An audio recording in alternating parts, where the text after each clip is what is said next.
non-hum ventilation system in a factory. The dew line was like a line of missile detection tower.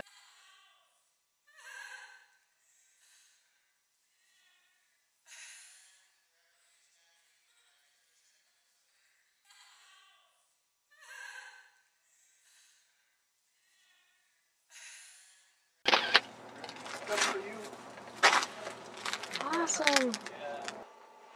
The definition that first comes to my mind is a way of organizing communities without states. But more generally, I think of it as just opposing all arbitrary authority, and so then it would be against hierarchy in all forms. This Italian writer, Alfredo Bonanno, said is anarchism is a tension towards quality, and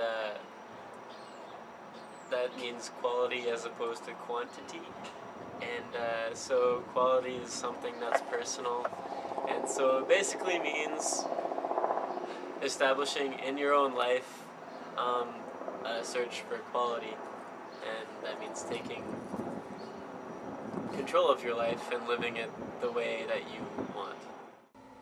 Anarchism is the most coherent, I think, idea about human freedom that there is.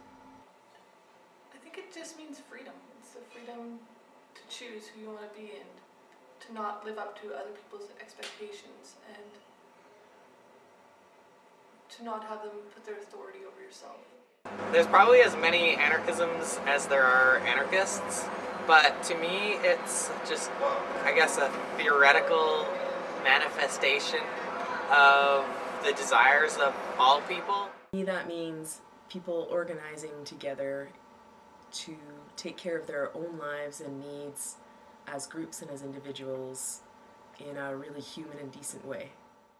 I guess I think anarchy is an ideal kind of a situation where there's no oppression and people are free to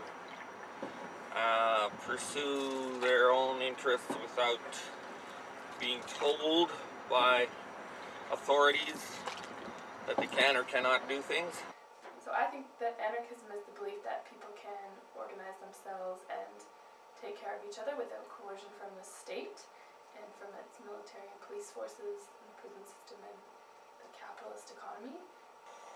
Well, one of my common precepts for believing in an anarchist thought is that I have a fundamental belief that human nature is geared towards mutual aid and cooperation as opposed to like an individualistic dog-eat-dog sort of orientation. I think we're like a social species and we're meant to live in communities with each other, and that we are entirely capable of living in mutually supportive communities without like the jackboot and guns of government keep us in line and keep us from pulling each other to shreds and killing each other, because I don't think that would happen if we had a different sort of, if we were brought up under a different sort of culture that wasn't nurturing us, or I shouldn't say nurturing us, but fucking us up in all the ways that capitalism does, and the ways we're bred to step on each other, and with racism and sexism and all those other nasty isms that are brought to us by our disgusting culture that we're immersed in.